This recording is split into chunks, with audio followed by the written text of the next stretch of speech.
इंतहाई अफसोसनाक खबर आ गई। 35 साल यूट्यूबर व अदाकार कोरोना के बाइस चल बसे।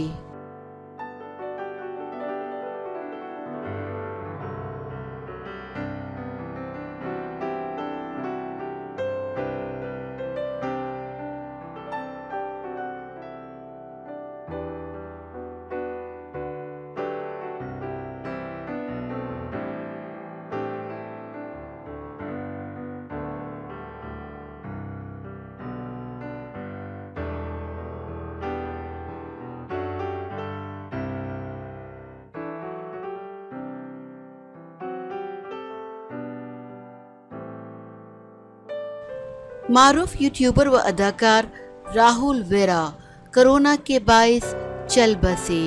भारतीय मीडिया रिपोर्ट्स के मुताबिक 35 साल यूट्यूबर में कोरोना की तशखीस हुई थी, जिसके बाद वो दिल्ली के एक अस्पताल में ज़ेरे इलाज थे।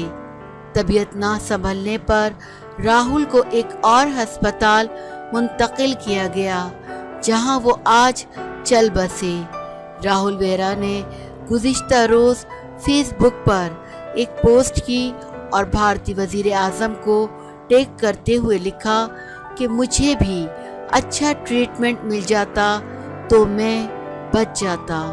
जल्द जन्म लूँगा और अच्छे काम करूँगा। अब हिम्मत हार चुका हूँ।